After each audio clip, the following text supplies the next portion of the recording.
हाय, आपके साथ मैं हूँ Surabhi Sharma. India TV YouTube channel subscribe करिए, बेल आइकन दबाएं। और इस वक्त हमारे साथ गुजरात के मुख्यमंत्री विजय रूपाणी साहब जुड़ रहे हैं। रूपाणी साहब, बहुत बहुत स्वागत है आपका इंडिया टीवी पर। सर, कोरोना की दूसरी वेव ज्यादा खतरनाक मानी जा रही है। आपकी स्टेट की अगर मैं बात करूं तो इस वक्त कैसे हालात? मैं आपको बताना चाहूंगा कि पिछली बार गुजरात में कोरोना की दो पीक दिखी गई। पहली पीक में 25 सितंबर 2020 के आसपास हर दिन औसतन 1400 केस आते थे, और वही दूसरी पीक में 27 नवंबर के आसपास हर दिन औसतन 1600-1700 केस दर्ज किए गए थे, और फिर उसके बाद धीरे धीरे केस घटने शुरू हो गए। लेकिन इस बार की बात करें तो अभी कल ही गुजरात में 5000 से अधिक केस दर्ज किए गए हैं। इसलिए पहले के मुकाबले इस बार संक्रमण काफी तेजी से बढ़ रहा है जी। अभी आप पिछले महीने की ही बात कर लीजिए, जहां 15 मार्च के आसपास हर दिन औसतन 1000 केस आते थे, वही आज हर दिन औसतन केस 4,500-5 हजार से ज्यादा हो गए हैं। लेकिन इन सब में आप एक बात तो बहुत ही महत्वपूर्ण यह है कि यह 60 से 65% केस अहमदाबाद, सूरत, राजकोट, वडोदरा से ही आ रहे हैं। हालांकि राज्य के दूसरे शहरों और जिलों में भी कोरोना के मामले बढ़े हैं, और इसलिए हम पूरी सतर्कता के साथ सरकार काम कर रही है जी। और पूरे राज्य के हालात पर हम गंभीरता से नजर बनाए रखे हैं। रूपाणी साहब, कोरोना क्या ये जो बड़ा चैलेंज सामने आ रहा है, इससे आपकी गवर्नमेंट किस तरह से निपटेगी? उसके लिए क्या क्या कदम उठा रही है सरकार? कोरोना के इस दूसरे वेव को निपटने के लिए हमने काफी कदम उठाए हैं और अपनी पूरी मशीनरी का उपयोग हमने किया है। टोटल रिसोर्सेज को हमने यूटिलाइज किया है जी। अस्पतालों में बेड की संख्या पर्याप्त संख्या में, डॉक्टर, नर्स, पैरामेडिकल स्टाफ उपलब्ध रहे, और ज्यादा से ज्यादा टेस्टिंग, संचार के अलग अलग माध्यमों से लोगों में जागरूकता, लॉ एंड ऑर्डर पर भी ध्यान दे रहे हैं। टेस्टिंग कैपेसिटी में भी हमने विशेष रूप से काफी काम किया है जी। पहले हम गुजरात में 50,000 टेस्ट करते थे, आज 1.25 लाख से ज्यादा टेस्ट हम कर रहे हैं, जिसमें से 40 से 50% RT-PCR टेस्ट कर रहे हैं, और RT-PCR टेस्टिंग कैपेसिटी को बढ़ाने पर भी हमने ध्यान दिया है।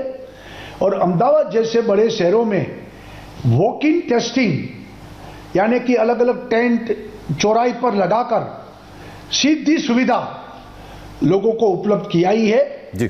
और लोग डोम में आकर फ्री ऑफ चार्ज अपना टेस्ट करवाते हैं।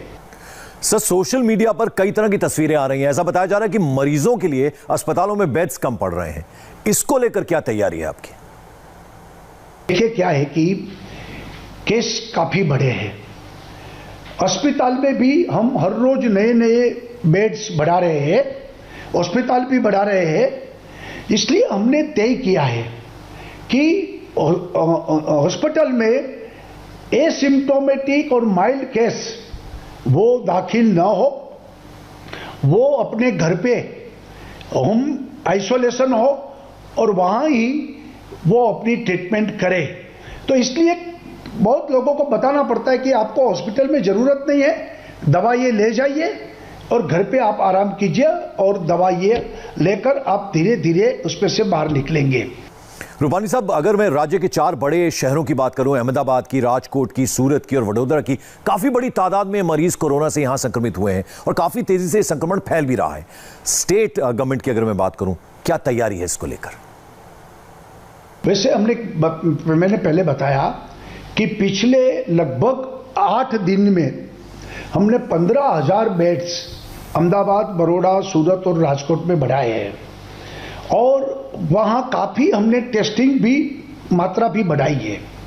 हमने धन्वंतरी रथ, जो डायरेक्ट पेशेंट यहाँ आते हैं जी, इसके पहले उनके ही इलाके में धन्वंतरी रथ जाकर घर घर सर्वेलेंस करते हुए वहां ही दवाइयां देकर वहां से केस अस्पताल में ना आए, ओपीडी में ना आए, ऐसी पूरा प्रिकॉशन के साथ धनवंतरी रथ भी बढ़ाए हैं। और जो लोग होम आइसोलेशन में वहां रहे हैं उनको भी संजीवनी रथ के माध्यम से हर रोज एक बार डॉक्टर उनको चेकअप करते हैं और अगर उनकी तबीयत बिगड़ी तो अस्पताल में हम शिफ्ट करते हैं।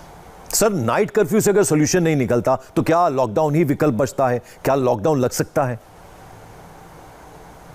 मैंने बताया है कि लॉकडाउन हम नहीं करेंगे। अभी 20 शहरों में हमने 10 घंटा का हमने कर्फ्यू डाला है और अलग अलग जो शहरों में वहाँ के स्थानीय इतनी ऐसी व्यवस्था बनाई है कि लोग अपने घर पर ही काम करें और उनको जरूरत पड़ने पर बाहर आए। तो इसके लिए जो लोग हर रोज काम करते हैं, हर लोग उनको पैसा मिलता है जी, ऐसे गरीब लोगों को भी कोई तकलीफ ना हो और कोरोना का संक्रमण को भी हम रोकने के लिए प्रयत्न कर रहे हैं। सर, नाइट कर्फ्यू की अवधि बढ़ा दिए जाने से इसका असर रोजगार, व्यापार धंधों पर असर इसका साफ साफ दिख रहा है। ऐसे में इस चैलेंज से निपटने के लिए राज्य सरकार क्या कुछ अमल में लाने की सोच रही है?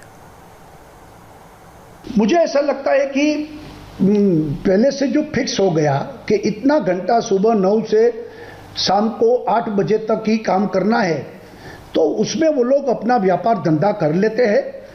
कंज्यूमर को भी ये हैबिट हो गई है कि भाई रात को 8 बजे दुकानें सब बंद हो जाएगी, तो चलो हम पहले जाकर अपना काम कर ले और जो सामान खरीदी जरूरी है वो कर लेते हैं और धीरे धीरे सबको आदत हो गई है। रूबानी साहब, मैं मजदूरों, कामगारों की बात करता हूं। डर कर लोग कोरोना से कई शहरों और औद्योगिक कस्बों से प्रवासी मजदूर जो हैं पलायन करते हुए नजर आ रहे हैं। इससे रोकने और इन लोगों को समझाने के लिए राज्य सरकार क्या क्या प्रयास कर रही है? लास्ट टाइम क्या हुआ था कि लॉकडाउन के कारण सब धंधा, व्यापार, इंडस्ट्रीज बंद हो गई थी जी, तो उन लोगों को काफी पैनिक हो गए थे और सब लोग अपने गांव एक बार जाना है, वही जीत पकड़कर उन लोगों को पैदल चलना शुरू कर दिया था। हमने उनको रोका, फिर ट्रेनों की व्यवस्था की और एक बार जाना है तो चलो आप अपने गांव पे जाकर आइए। लेकिन बाद में तुरंत ही सब लोग वापस आ गए हैं। अब उनको पता चल गया है कि अपने गांव जाने की आवश्यकता नहीं है, अगर थोड़ी बहुत मुश्किल होगी तो यहीं हम निपट लेंगे। और वो लोग अभी यहाँ से जाने की कोई बात नहीं कर रहे और अपना कामकाज सब कर रहे हैं। सर, ऑपोजिशन की मैं बात करूं तो वैक्सीन की कमी की बात कह रहा है। आपके पास कितने दिन का स्टॉक है? देखिए, भारत सरकार नियमित तौर पर वैक्सीन दे रही है और मुझे अफसोस है कि ये वैक्सीन पर विपक्ष राजनीति करते हैं, वो उनकी कंठुत मानसिकता है। क्योंकि वैक्सीन 3-4 दिन के स्टॉक एक साथ आता है। जैसे 2 दिन पहले 15 लाख डोज गुजरात को मिला और हम लोग हर रोज 4 लाख से ज्यादा हम वैक्सीनेशन करते हैं। तो इसका मतलब है कि 4-5 दिन का स्टॉक है, तो बाद में दूसरा 4-5 दिन का स्टॉक आ जाता है। कोई अभी तक गैप नहीं हुआ है, सभी राज्यों को वैक्सीन मिल रहा है, प्रो रेटा पर मिल रहा है। और इसलिए मैं आपके माध्यम से प्रधानमंत्री मोदी जी और गृह मंत्री अमित भाई का और स्वास्थ्य मंत्री हर्षवर्धन जी का गुजरात की जनता की ओर से आभार व्यक्त करता हूं। सर, कोरोना के ट्रीटमेंट में जो दवाई और इंजेक्शन इस्तेमाल हो रहे हैं, क्या किसी तरह की उसमें कमी तो नहीं महसूस कर रहे उसकी आपूर्ति में आप? मैं गुजरात की जनता को आश्वस्त करता हूं जी कि पहली जो वेव थी उस वक्त हमारे पास संसाधन कम थे, कोरोना भी नया नया था, इलाज किस तरह से होगा, क्या होगा वो भी पता नहीं, इवन मास्क भी नहीं था।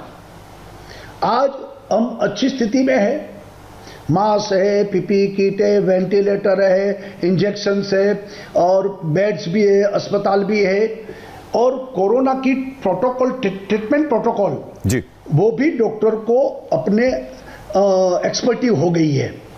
तो इस बार घबराने की ज़रूरत नहीं, ज़रूर हमें पैनिक नहीं होना है, लेकिन सावचेत होना है, क्योंकि अभी मात्रा बढ़ी है। तो थोड़ा संयम रखें, बिना वजूद कोई घर से बाहर न निकले, अपने ही घर में रहे, और अगर किसी को कोरोना पॉजिटिव हुआ तो इमीडिएट वो ट्रीटमेंट करे। टेस्टिंग हम काफ़ी कर रहे हैं, तो धीरे धीरे मुझे लगता है कि अवश्य कंट्रोल हो जाएगा। और वैक्सीनेशन भी इतनी बड़ी मात्रा में कर रहे हैं, तो जरूर कोरोना हारेगा और भारत जीतेगा। चलिए सर, लोगों को बहुत राहत मिली होगी कि आपने कहा कि लॉकडाउन नहीं लगने वाला। बहुत बहुत शुक्रिया इंडिया टीवी से बात करने के लिए विजय रूपाणी जी। और अब वक्त है एक छोटे से ब्रेक का। ब्रेक के बाद देखिए कोरोना को लेकर महाराष्ट्र के मंत्री असलम शेख ने क्या बड़े आदेश दिए हैं।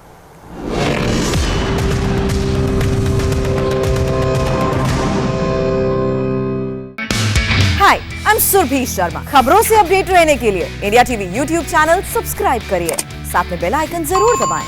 जुड़े रहें इंडिया टीवी के साथ।